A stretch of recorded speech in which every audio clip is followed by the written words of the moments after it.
Hey guys, tonight we step back in time, way back, to a Bronze Age village where your alarm clock is the crowing rooster and your bedroom walls are mud and straw.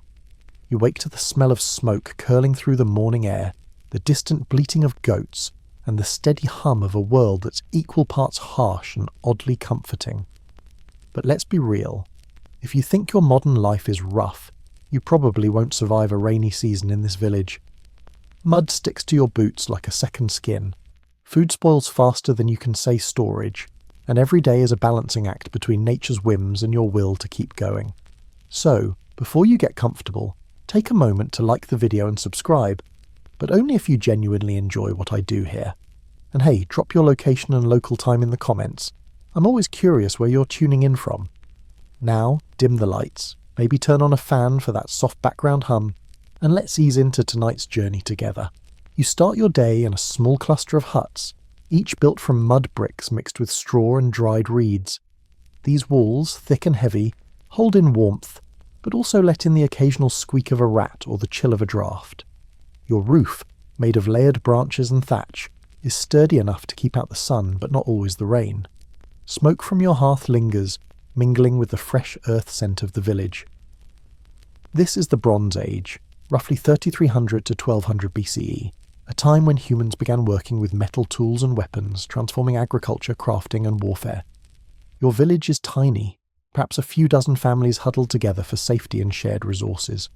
Life here revolves around the sun, the seasons and the daily demands of survival. There's no such thing as a weekend or a day off. Every moment is packed with chores, tending crops, caring for animals, gathering water, making tools and preparing food. The social hierarchy is simple but firm. Elders, skilled artisans and warriors hold respect, but everyone contributes to the village's fragile balance. You know your neighbours well, some are friends, others rivals, and you share stories by the fire after long exhausting days. But life is precarious. A bad season, a failed harvest, or an illness can send the whole community into crisis. Historians still argue whether Bronze Age villages were mostly egalitarian or had clear class divisions. But what's certain is the sheer physicality of daily life. You wake before dawn and sleep long after dusk, your muscles aching and your skin bronzed by endless sun and dirt. You probably imagine ancient people living in harmony with nature, but the truth is they were constantly battling it. Imagine trying to keep your food dry, your fire burning, and your livestock healthy without modern conveniences. Simple things like clean water or shelter were luxuries. And remember, there's no plumbing. Water comes from wells or streams, and hygiene is rudimentary at best. One quirky detail. Some villages used crocodile dung mixed with plant oils as sunscreen. Yes, that's right. Early humans had their own, let's say, exotic ways to cope with the sun's harsh rays. Not exactly your go-to beach lotion, but it shows creativity born of necessity. Your day starts with a quick inspection of the grain stores. They're kept in woven baskets lined with animal hides, tucked inside dark corners to keep pests away. But you know from bitter experience that no storage method is perfect. Moisture seeps in, insects find their way, and sometimes the grain starts to smell funny, a sure sign that mold is creeping in. The smell is subtle at first, a musty, damp hint that sets your teeth on edge. Mold is one of your constant enemies. It ruins food, it ruins health, and it makes you wary of every bite. Yet despite all your efforts, it's everywhere, waiting for its chance to feast. As you step outside, the sun hits your face, and the village buzzes quietly with morning activity. Children chase each other near the animal pens, and elders gather by the fire to chat and plan. Your breath clouds in the cool air, and the ground underfoot is packed dirt, already cracked from last summer's heat but still holding moisture from recent rains. Even today, archaeologists marvel at the ingenious yet limited solutions Bronze Age villagers developed to live in these conditions. They built drainage ditches around fields, crafted raised platforms for storage, and designed their homes to let smoke escape while keeping rain out. But these fixes were often temporary and imperfect. So here you are, at the start of another day in this ancient village, caught in the relentless cycle of nature and survival. The Bronze Age is a time of innovation and struggle, where every day demands your full attention, and where the rainy season coming soon will test everything you know about resilience. The rainy season hits like an uninvited guest who never knows when to leave. One day, the sky opens, and the village you barely managed to keep tidy becomes a soggy mess of mud, dripping thatch, and waterlogged hopes. You trudge outside and immediately feel your boots sinking into the soft earth, the smell of wet clay filling your nostrils. The world around you softens into a blur of grey skies and endless drizzle, a monotony of dampness that seems to swallow all colour and energy. Rain isn't just a background nuisance, it changes everything. The thick mud that clings to your legs slows every step, turning daily chores into exhausting ordeals. You try to light a fire, but the wood is damp, hissing with steam rather than burning cleanly. Smoke chokes your lungs, mixing with the chill air and making every breath a mild struggle. Your clothes cling to your skin, heavy and cold, and the once bright village feels like it's sinking into gloom. Historians still argue whether the Bronze Age rainy seasons were predictably cyclical or wildly irregular, but for you, the difference means life or death. One too many wet weeks, and your crops might rot before harvest. Your stored grains could sprout mould or simply turn to mush, and the muddy paths between huts, they quickly become breeding grounds for insects and disease. You glance at the sky, grey and heavy, the rain falling in a steady rhythmic pattern that's hypnotic and oppressive all at once. Thunder rumbles distantly, a reminder that storms might bring flooding or worse. The village's drainage ditches groan under the strain, struggling to keep water moving away from the fields and homes. Sometimes the ditches overflow, sending muddy torrents through the centre of the village. There's a strange kind of silence in this weather, a quiet punctuated only by the drip-drip of water from the eaves and the occasional startled cry of a bird sheltering in the trees. People move slower, their faces drawn and tired. Conversations are brief, voices low to conserve energy. Your hands, rough from work, now feel clammy. The persistent wetness has begun to penetrate the very fabric of daily life. You wipe a layer of mud from your face and glance at the storage baskets.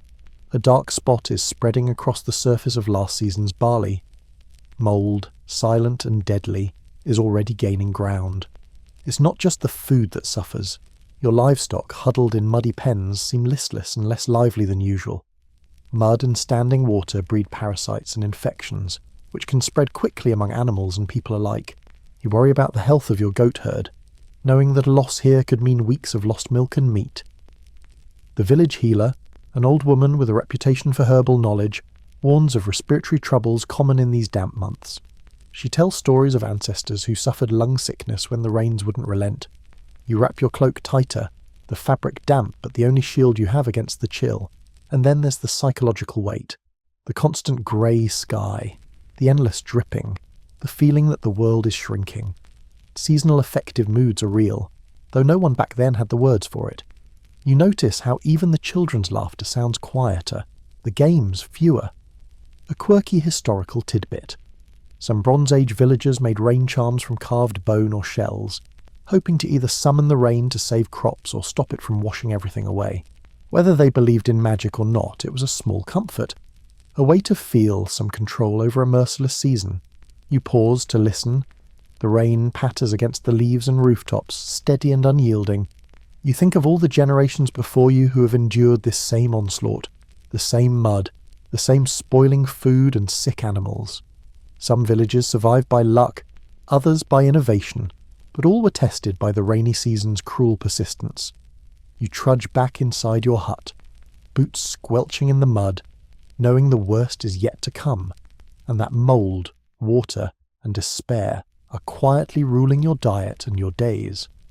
Mould is the uninvited ruler of your rainy season life, the silent conqueror creeping through your food stores, your walls, even your skin. You probably don't give much thought to mould today. Maybe a fuzzy spot on forgotten bread, or that weird smell in your fridge. But here, in the Bronze Age, mould is an ever-present sneaky invader that can make or break your survival. It's not just an annoyance, it shapes your entire diet and the health of your village. As you check the grain baskets again, you spot the familiar fuzzy patches, grey, green, and sometimes white, spreading slowly but relentlessly. You try to scrape it off, but the spores have already seeded deeper. Your stomach twists at the thought of eating mouldy bread or porridge, yet hunger leaves you little choice. Sometimes you even try to salvage mouldy food by drying it over the fire, hoping to kill the spores. The results? Mixed at best. Scientists today know that mould was, and still is, a double-edged sword. Some moulds produce mycotoxins, dangerous compounds that cause illness, liver damage, or worse. Historians and archaeologists still argue whether ancient peoples recognised these dangers, or if many unknowingly suffered from chronic poisoning. You've noticed that after eating some suspicious food, your stomach cramps or you feel weak, but without a doctor, symptoms just get chalked up to bad luck. But here's the quirky flip side. Mould wasn't always just a menace. In some cases, mould worked as a primitive form of food preservation or fermentation. Villagers discovered, likely by accident, that certain moulds could help cheese age or turn grains into more digestible forms. It's a fragile balance, a trial-and-error game that could yield either a nourishing meal or a deadly bite. You recall the stories told around the fire, how the village healer sometimes used mouldy bread to treat wounds, a practice eerily similar to how penicillin works in modern medicine. Of course, this wasn't understood scientifically then. It was more a matter of folk wisdom and desperate experimentation, with varying success. The healer warns you not to handle mouldy items too much, but also notes that some moulds seem good, helping health in mysterious ways. This blurry line between danger and cure makes you respect mould as more than just a nuisance. It's woven into your life, a force that shapes your meals, your health, and even your rituals. In some cases, villagers offer small sacrifices or prayers to mould spirits, hoping for protection or forgiveness. Whether this is superstition or early biology is lost in the mist of time, but it's clear mould holds power in the collective imagination. The dampness of the rainy season fuels the mould's reign. Moisture trapped inside grain stores creates a perfect breeding ground. You've tried everything, winnowing grains in the sun, hanging them in breezy spots, using herbs like thyme and juniper to repel spores, but mould always finds a way. It's a relentless opponent, invisible until it's too late. The problem isn't just what mould does to food, it also spoils your skin and clothes. You've noticed strange rashes appearing after days spent in damp garments, and your leather boots smell faintly musty even after being dried by the fire. Some villagers use sulphur or smoke to fumigate clothing, but it's an imperfect solution at best. Interestingly, some ancient texts, although fragmented and debated, suggest early awareness of mould's impact on health and food. Yet scholars still argue whether Bronze Age people had systematic knowledge or just trial-and-error survival tactics. Either way, mould was a constant presence, an unseen but palpable force shaping the course of daily life. So, as you settle down to eat your meagre meal, you take a deep breath and sniff cautiously. That slight musty smell. It might be the difference between nourishment and sickness. Mould doesn't just ruin your food, it rules it, quietly deciding what stays on your plate and what gets thrown away. You wonder if, centuries from now, people will look back at your struggle and be surprised you made it through it all. Mouldy bread and all. Keeping food edible during the rainy season feels like trying to hold water in your hands. It just keeps slipping away. Mould is your invisible enemy, but the soggy weather brings a whole host of other problems that make food preservation a daily battle. Imagine waking up to find last week's stored barley softening into a mushy, foul-smelling mess, or your stored root vegetables sprouting prematurely in the damp air. It's like your entire pantry is under siege, and you're losing ground fast. You scramble to salvage what you can, knowing full well that spoiled food doesn't just mean hunger, it means disease and despair. You try drying grains on woven mats under whatever weak sun peeks through the grey sky, but the humidity makes drying painfully slow, leaving your harvest vulnerable to fungal invasion. The problem is, moisture isn't just an annoyance, it's a food's worst enemy in your world. Early villagers had some clever tricks. You've seen the use of smokehouses, small huts where meats or fish are hung near slow, smouldering fires. The smoke dries and flavours the food, while the mild antiseptic properties of smoke help ward off bacteria and mould. It's a painstaking process, but a vital one. You wish you had more smokehouses, but the labour and wood required keep them scarce. Another preservation method is fermentation, a curious and sometimes risky process. Leftover grains and dairy might be allowed to sour into sourdough bread or curdled milk products. The resulting foods often have a tangy flavour and can last longer, but the process is delicate.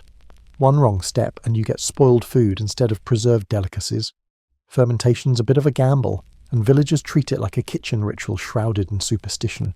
Interestingly, some evidence suggests Bronze Age villagers may have used salt, either harvested from coastal brines or mined inland, to cure meats and fish. Salt slows bacterial growth and has been a game changer throughout history. But salt was precious, and during the rainy season, salt curing is more difficult because the moisture interferes with the process. You watch your limited salt stores carefully, rationing it for the most vulnerable foods. Historians still debate how widespread and effective these preservation methods really were. Some argue Bronze Age communities were surprisingly innovative, while others point to the high levels of malnutrition and illness found in skeletal remains, suggesting preservation wasn't enough to prevent seasonal shortages. The smell of your food storage area weighs heavily on your mind, damp, musty, and sometimes faintly sour. You try lining baskets with fresh leaves or herbs to ward off pests and mould, but the effect is minimal. Every day you check for infestations, worms, beetles, and weevils that thrive in the damp environment. Sometimes you find whole sacks of grain riddled with holes, a heartbreaking loss. The rainy season's impact on food isn't just about scarcity. It also shifts your diet. You eat less fresh produce and more preserved items, often starch-heavy and low in nutrients. Your body feels the change, less energy, more fatigue, and a creeping sense of vulnerability. On a quirky note, some villages had rituals involving offerings of spoiled food to local deities, as if hoping to appease mold spirits or reverse the decay. Whether these ceremonies had any effect or were simply a way to cope emotionally is up for debate, but they show how deeply mold and rot had embedded themselves into the cultural fabric. You consider how fragile your food security is, and how it governs everything from your strength to your mood. The rainy season's relentless assault isn't just on your crops or livestock, it's on the very sustenance that fuels your body and soul, and so you keep fighting the rot day by day, hoping your efforts hold out until the sun returns and dries the village of its soggy curse.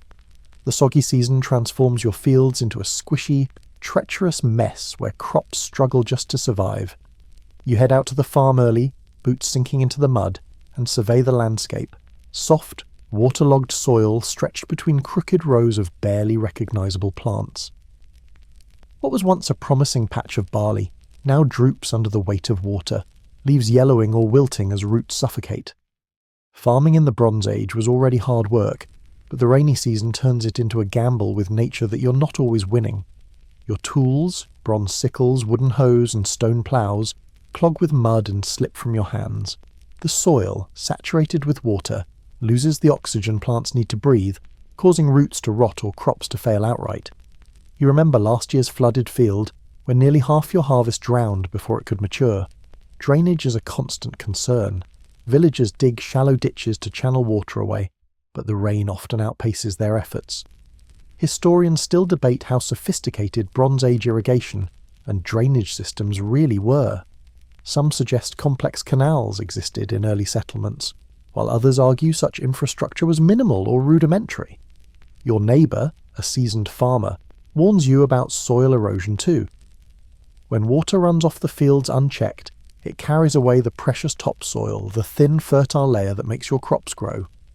Losing topsoil means poorer harvests in the future, a worry that weighs heavily in your mind. You try planting hardier crops in wetter patches. Barley and certain grains fare better than delicate wheat varieties, but even hardy plants have their limits. Too much water brings fungal diseases which attack leaves and stems, sometimes wiping out entire fields. You recognize the same musty smell from your food stores wafting in the fields. Fungal spores everywhere, like an invisible fog waiting to strike. Animals also suffer in the wet fields. Cattle and goats trudge through the mud, hoof infections common due to prolonged dampness. The manure they leave behind gets mixed into the soil, sometimes causing nutrient overloads or bacterial contamination. Your livestock's health directly affects your farm's productivity, and you worry about the long-term impact. One fringe but fascinating point. Some archaeologists have found evidence that Bronze Age farmers might have used charred plant material, biochar, to improve soil drainage and fertility. While the practice's prevalence is debated, it hints at early environmental management attempts even under harsh conditions. Your back aches as you work, and the sky is a slate-grey ceiling promising more rain. You pause to wipe sweat mixed with rain from your brow and watch other villagers haul sacks of seed through the muck. The rainy season's relentless dampness is a constant reminder that nature is both ally and adversary. Despite everything, there's a strange beauty here. The wet earth smells rich and alive, the water sparkles in puddles, and new shoots occasionally push through the gloom. Life clings on stubbornly. You make a mental note to check the fields at dawn tomorrow, hoping for a break in the rain that could give your crops a fighting chance. Because in this world, every patch of dry soil counts, and every drop of sun is a victory. As the rain pounds steadily, you find your movements more and more restricted. Not just by mud, but by the constant damp that seeps into every corner of your life. Your clothes cling like soggy leaves, and your feet squelch in wet leather boots, the inside often wetter than the outside.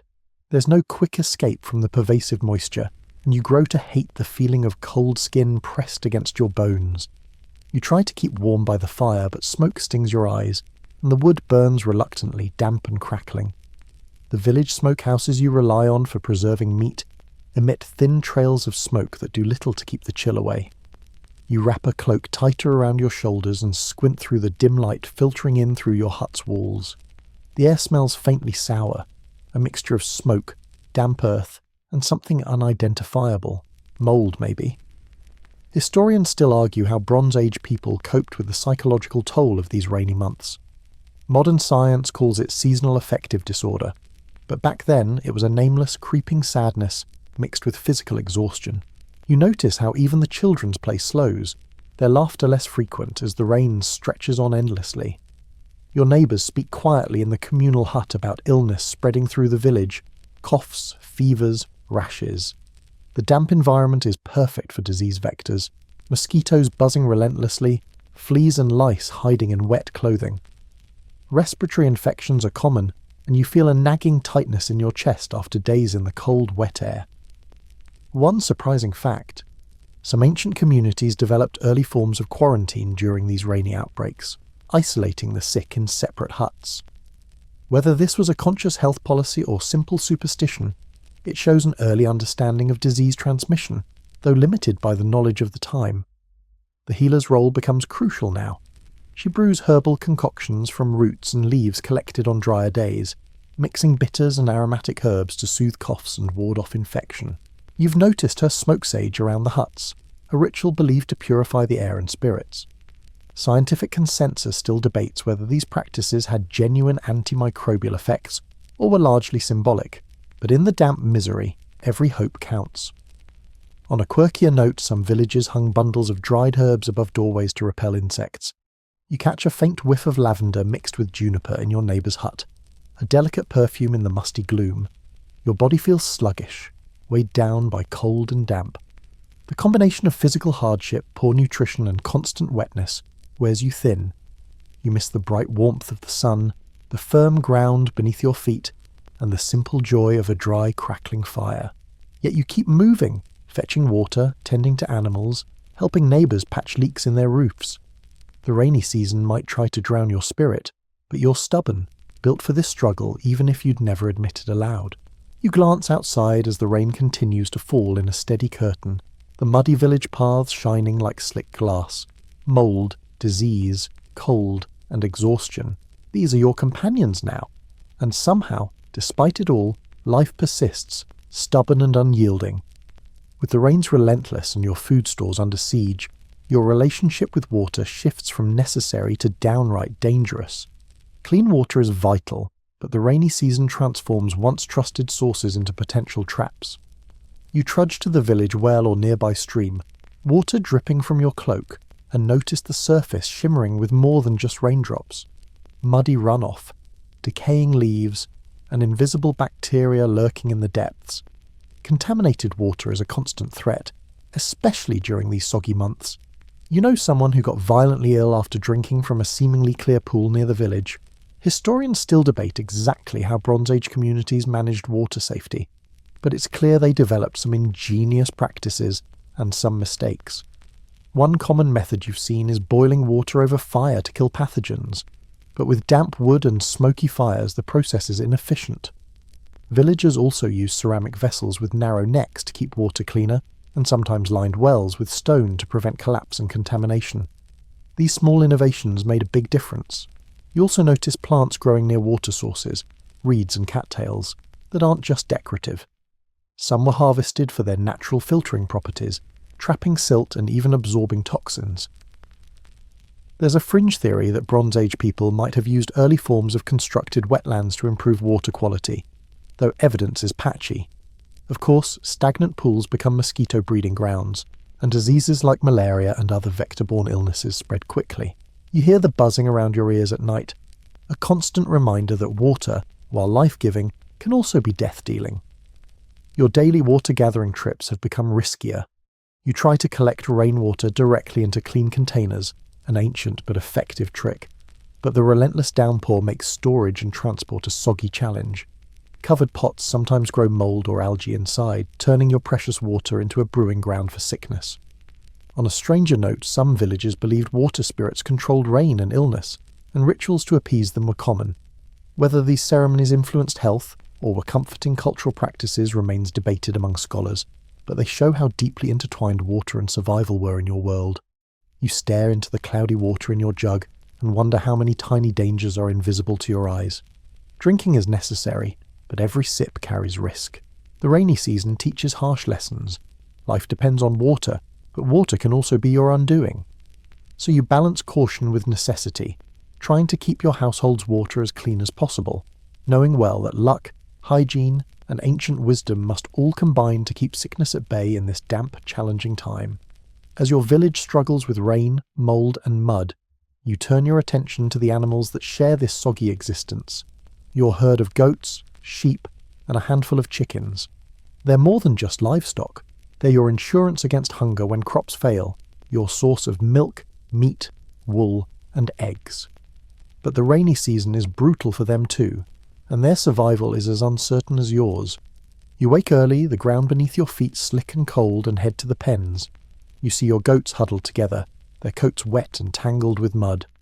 Some limping slightly. Hoof rot is common in these conditions, and the damp makes it worse.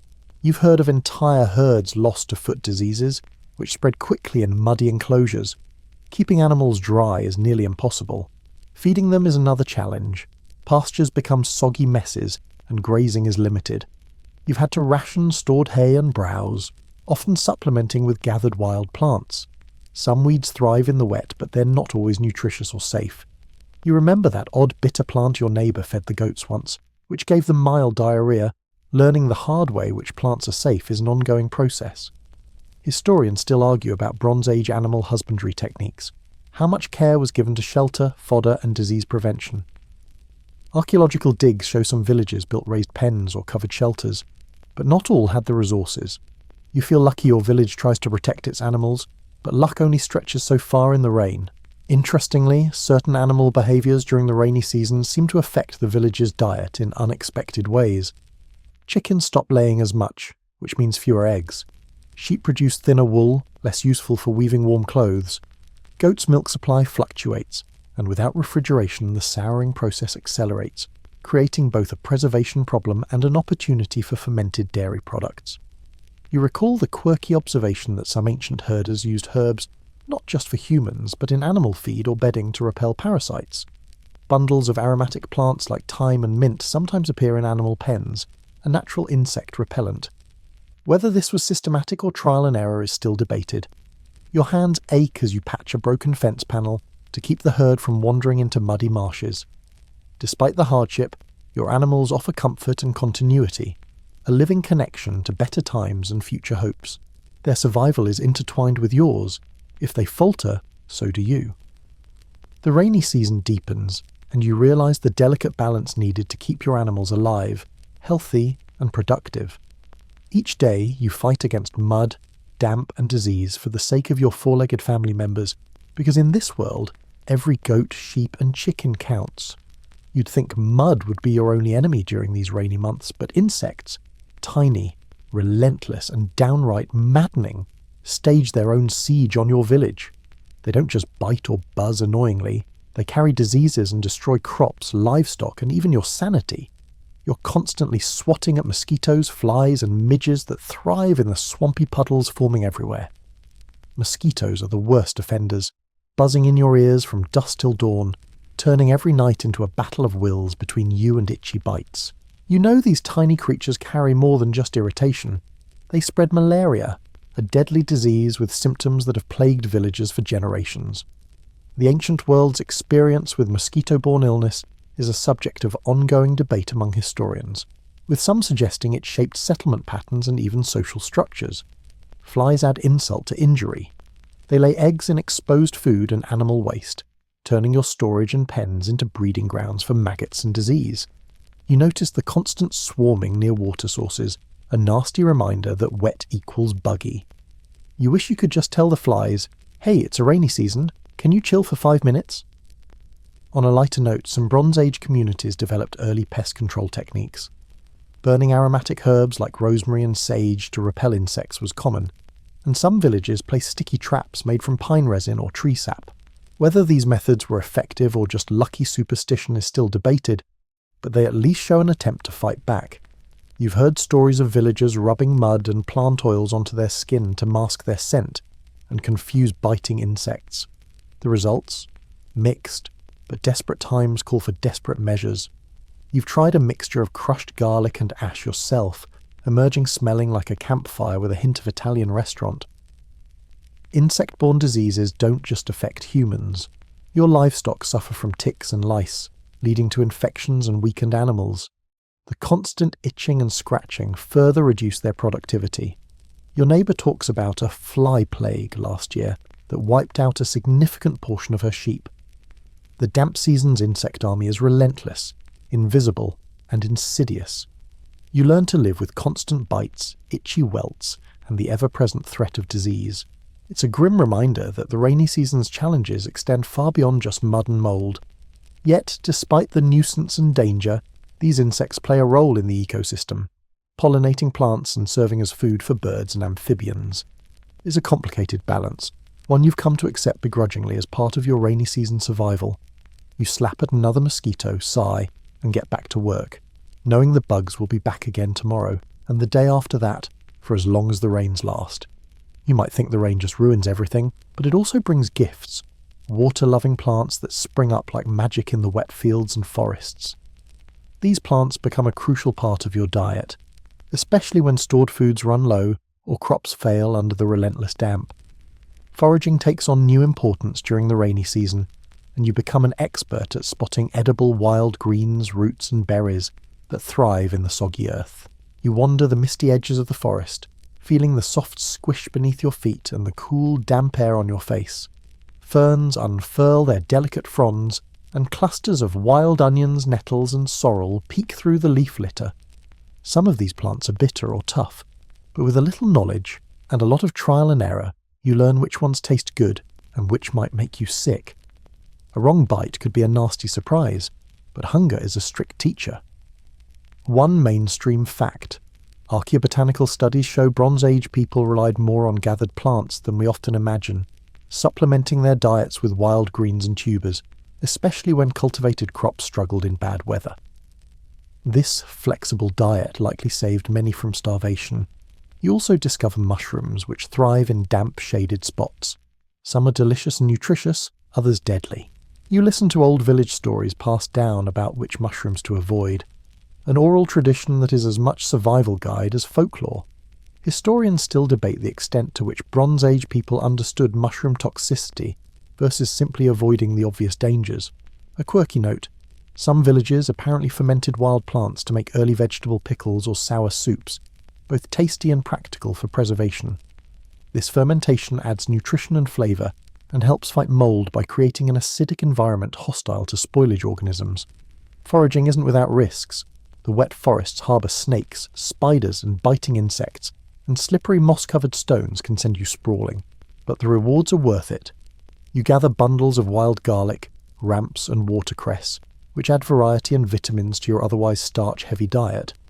You also collect medicinal herbs, willow bark for pain, plantain leaves for wounds and chamomile for calming teas. The healer praises your finds, mixing them into remedies that might just keep the worst illnesses at bay during these trying months. Even children get involved, learning to identify safe plants by sight and taste. This knowledge is a precious inheritance, passed down through generations, ensuring that no one starves or suffers unnecessarily. As you return to the village, your baskets heavy with green treasures, you feel a quiet pride. The rainy season might flood your fields and rot your stores, but the wild landscape keeps giving, a reminder that nature's resilience can sometimes match your own. You're beginning to understand that mold is one of the unspoken rulers of your diet during the rainy season. It creeps quietly on stored grains, bread, dried meats, and even on your ceramic pots, turning the foods you counted on into fuzzy, foul-smelling disasters. The dampness creates perfect conditions for fungal growth, and your hard work harvesting and storing food can feel wasted overnight. The most common mold you encounter is a blue-green fuzz that blossoms like a tiny forest on your barley and wheat. While some molds produce dangerous toxins, others are less harmful, or even, in a surprising twist, beneficial. Historians and scientists alike still argue how Bronze Age people might have differentiated between these, or if some accidental consumption shaped their immune systems over generations.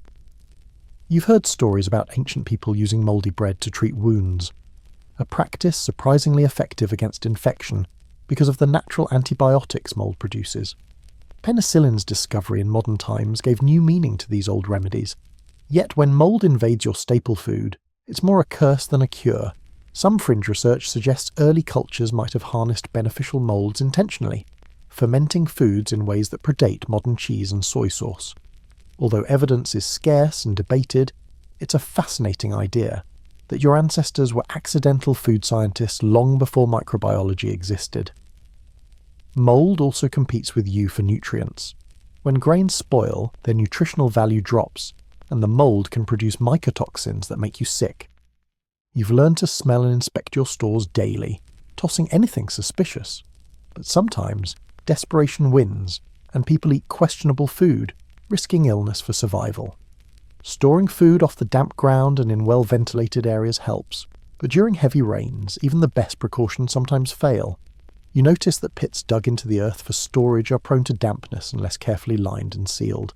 Villagers trade tips on storage techniques, clay ceiling, woven baskets, raised platforms, but none are foolproof. Your hut smells faintly musty, a reminder of the battle you wage daily against invisible invaders. You find yourself craving fresh food, the crispness and dryness that only a sunny day can bring. On a lighter note, you chuckle remembering the village elders' exaggerated warnings about the mould spirits who feast on lazy villagers who don't check their stores often enough. Maybe it's superstition, maybe it's just a practical reminder. Either way, it keeps you vigilant. Mould is a silent, persistent adversary during the rainy season, sometimes harmful, sometimes oddly helpful, but always a force shaping what you eat and how you live. The soggy, mould-ridden food stores make you rely more on preserved and fermented foods, an ancient survival strategy sharpened by the rainy season's relentless assault. You learn to embrace fermentation, turning perishable items into tangy, long-lasting staples. It's a practice that not only saves food from rot, but also adds flavours and nutrients, a culinary silver lining in these gloomy months. You watch the healer prepare fermented dairy products like yogurt and cheese from the goat's milk, using warm spots near the fire to encourage beneficial bacteria. These fermented foods are easier to digest and packed with probiotics, something only modern science has begun to fully appreciate. Historians still debate how systematically Bronze Age people used fermentation, but it's clear they stumbled onto something valuable. Fermented vegetables, too, find their way into your diet. Sour leafy greens and root pickles made in clay pots sealed with wax or clay lids. The sharp, sour taste cuts through the monotony of boiled grains and stews, giving your meals a little zing. This fermentation process also helped keep harmful molds and bacteria at bay, a natural preservative in a world without refrigeration. On a quirky note, some communities even fermented fish or meats into pungent delicacies, a practice that may have originated as a preservation method but evolved into prized flavours. The smell alone would turn many modern noses away, but to you it's a reminder of hard-earned resourcefulness. The process isn't foolproof. You've seen spoiled batches that smell more like swamp than sour and cause stomach cramps. Learning the right balance of salt, temperature and timing is as much art as science. Mistakes mean sickness or wasted food, but successes mean survival. Your diet now consists of a mix of boiled grains, fermented dairy, wild greens, and these preserved treats. The rainy season's challenges have shaped not only what you eat, but how you prepare and store food. It's a dynamic adaptation born of necessity and refined through trial and error. You remember how the village elders teach younger generations these skills, recognizing that fermentation knowledge is as precious as any weapon or tool. Passing it on is a form of survival, a cultural treasure forged in the wet, mouldy months. Despite the harshness of the rainy season, the clever use of fermentation turns potential disaster into nourishment, proving that even in damp gloom, human ingenuity finds a way. With fermentation and foraging helping keep you fed, you start to notice another, more insidious threat creeping into your daily life: respiratory illnesses. The cold, damp air clings to your lungs, and the smoky fires you rely on to stay warm don't exactly help clear your sinuses. Coughs and wheezes echo through the village huts, and you feel the tightness in your chest that signals a brewing infection. Bronze Age villagers had no antibiotics, and the rainy season's climate was a perfect breeding ground for diseases like bronchitis, pneumonia, and tuberculosis. Historians still argue how widespread these illnesses were and how much they contributed to mortality rates during the wet months. What's certain is that chronic respiratory problems were common and deadly. You see the healer preparing herbal steam treatments, buckets of hot water infused with eucalyptus-like leaves and thyme, hoping to ease symptoms. You participate in communal rituals where people gather around the steam, inhaling the fragrant vapours. Whether this slowed the illness or simply soothed the suffering remains debated, but in these times, any relief is welcome. One quirky aspect: some villages believed that breathing in smoke from specific herbs or animal dung helped ward off evil spirits that caused illness. The smell was awful, but this practice hints at early attempts to understand disease in a spiritual framework before germ theory existed. You notice how the rain forces people indoors, creating cramped, smoky spaces where sickness spreads easily. Children are especially vulnerable, and you watch parents do their best to shield the little ones, wrapping them in blankets and passing around poultices made from crushed roots. Despite these challenges, you see resilience. Families share food and firewood, and the community rallies to care for the ill. The rainy season tests your strength and solidarity, revealing the depth of human adaptability in the face of relentless hardship. You rub your chest and cough lightly, reminding yourself to breathe deeply and stay warm. The rainy season's cold isn't just uncomfortable, it's a quiet predator, shaping lives and deaths in this Bronze Age village. Your skin, usually toughened by daily toil, becomes a new battleground during the rainy season. Constant dampness turns your hands and feet into a soggy mess, and you quickly learn that this isn't just uncomfortable, it's dangerous. Skin infections, fungal rashes, and sores become everyday struggles, sometimes debilitating enough to slow you down when the work doesn't stop. The wet conditions soften your skin, making it more vulnerable to bacteria and fungi that thrive in warm, moist environments. Athlete's foot, ringworm, and other fungal infections, though unnamed, are widespread. Villagers treat these ailments with poultices of crushed herbs, like garlic or marigold, but success varies. Historians still debate how Bronze Age communities understood these skin issues. Were they seen as purely physical or tied to spiritual causes?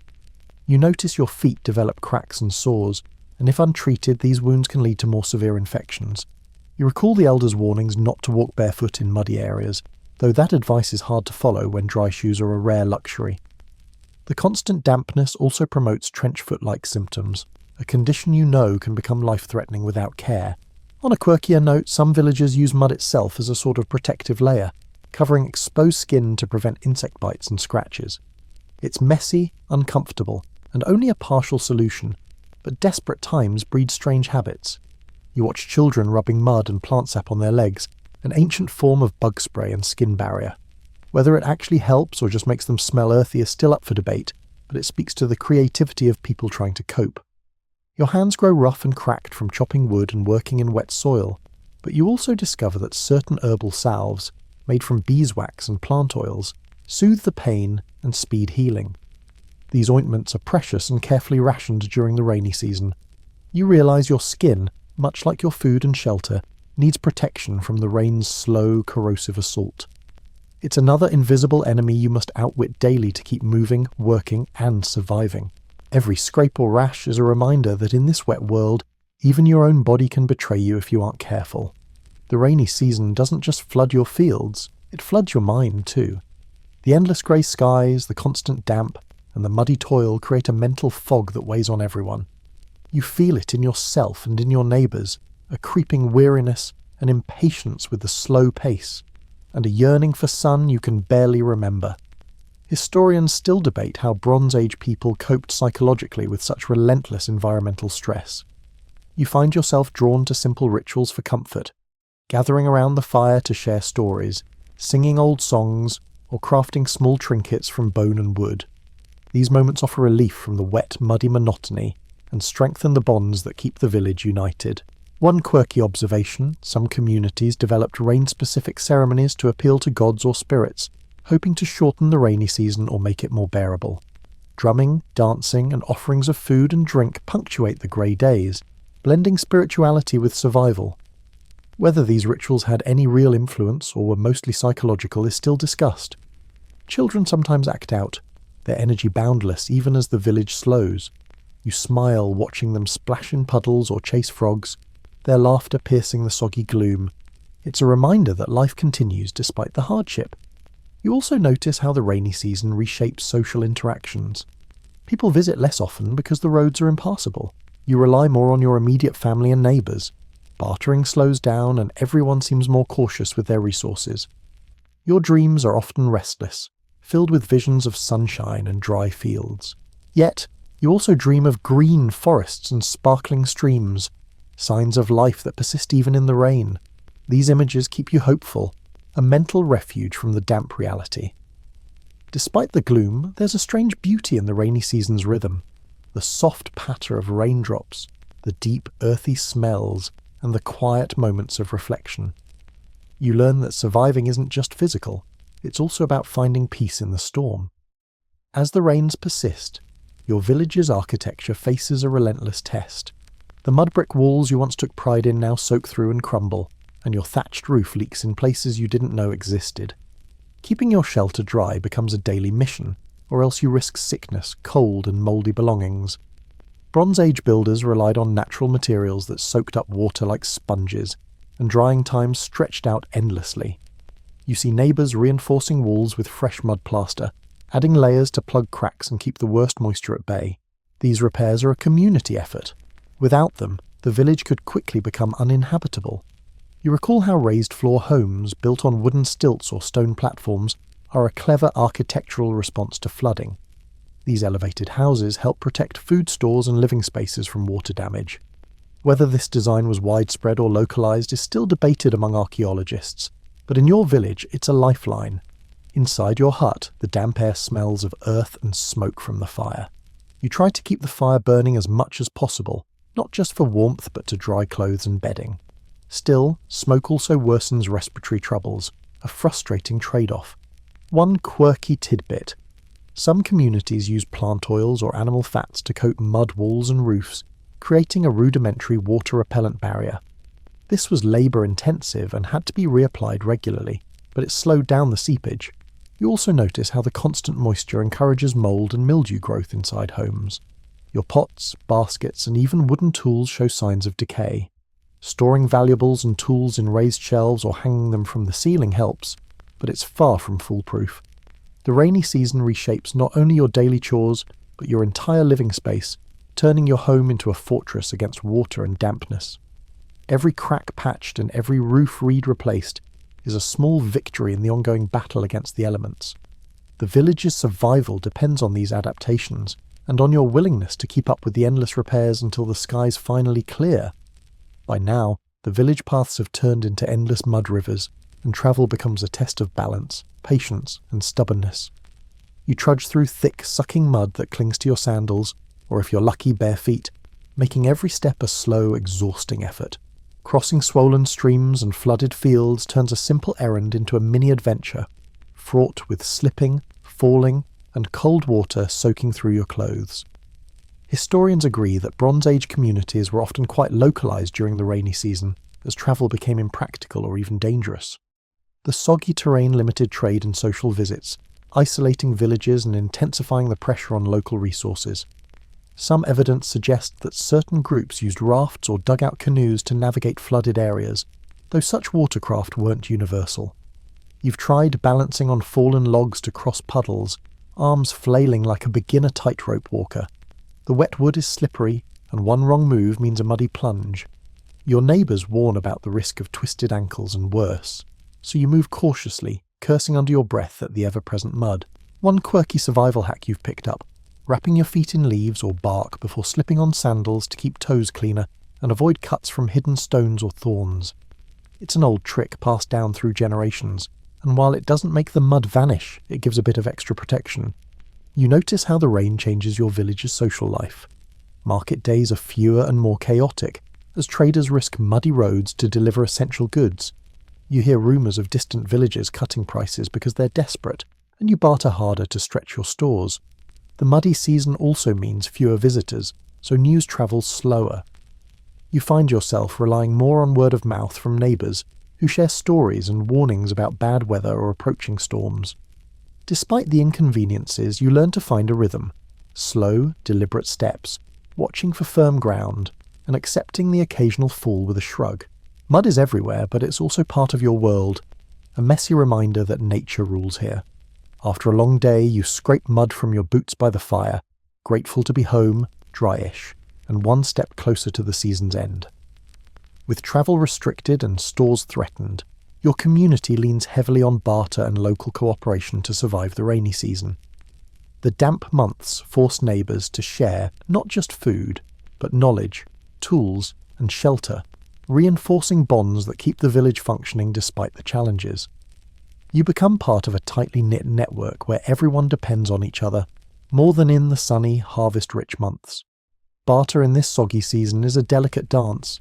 You trade dried herbs for wild mushrooms, extra firewood for a handful of salt, or fermented dairy for freshly foraged greens. These exchanges aren't just economic, they're social glue, a way to express trust and mutual support. Historians argue whether such barter was widespread or mostly limited to close-knit communities, but in your village, it feels essential. You notice the role of barter in spreading knowledge too. A neighbour shares tips on improving clay pot seals, another teaches you how to better identify edible plants. These small exchanges keep the village's collective wisdom growing, a kind of wet season curriculum passed from hand to hand. One quirky practice involves gift barter, where items are exchanged with an expectation of later repayment, sometimes with interest paid in labour or goods. It's a system that builds social credit and keeps everyone afloat when times get tight, but it also requires honesty and goodwill, qualities tested in the cold, wet months. At the same time, you see tensions flare as resources grow scarce. Some villagers hoard food, while others accuse neighbours of cheating or withholding help. You realise that cooperation is as fragile as your mud walls, essential, but always at risk.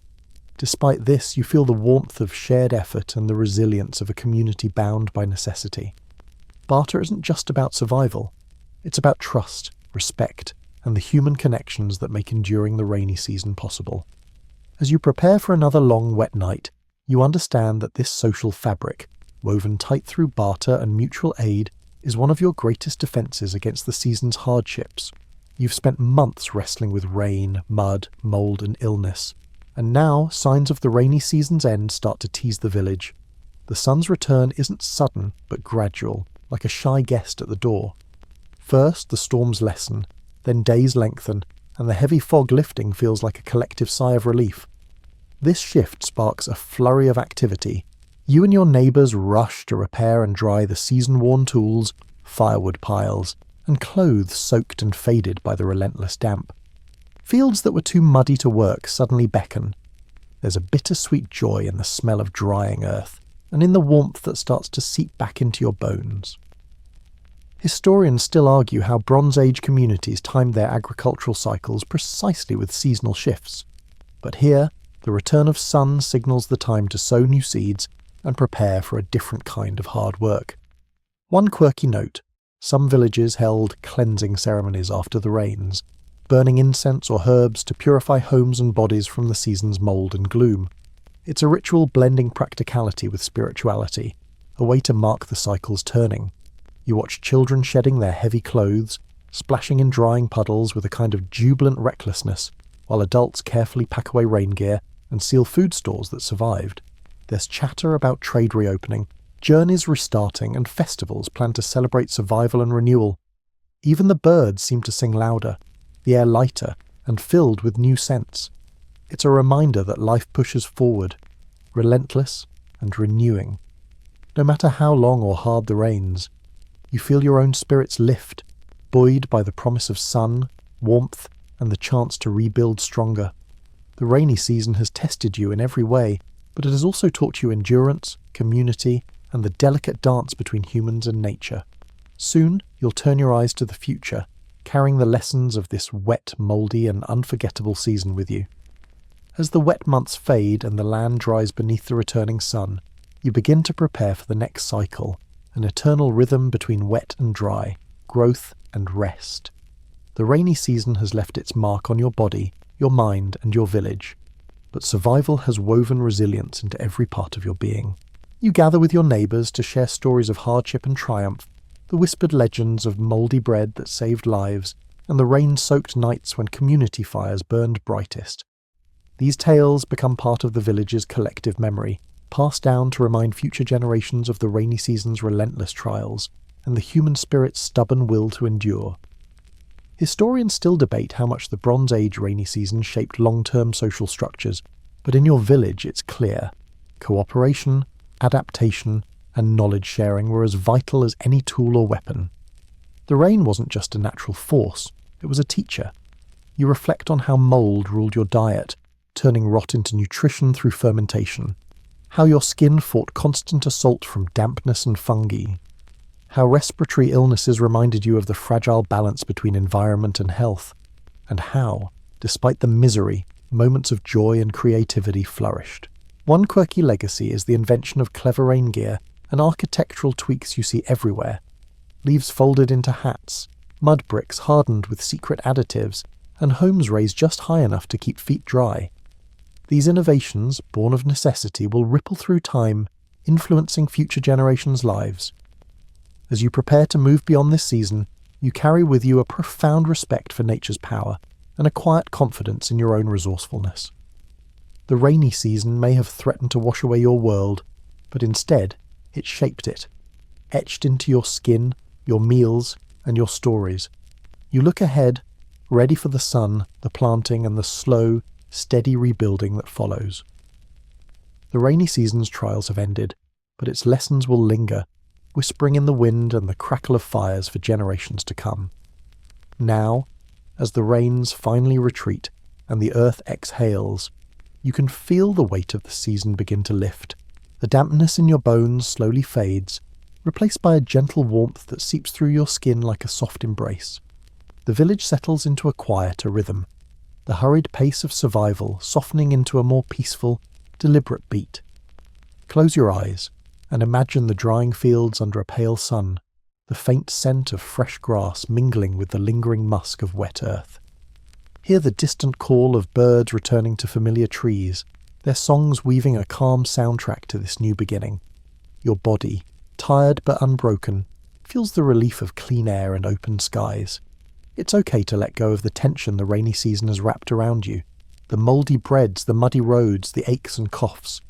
They're behind you now, part of a story that ends with resilience and hope. You are part of something larger, a living thread woven through time and seasons. Take a slow breath, feel your heartbeat steady, and know that just as the rains will come again, so too will the sun return, carrying light and warmth into your world. For now, rest in this quiet moment, safe, dry, and ready for whatever comes next. Good night. Good night. Good night. Good night. Good night. Good night.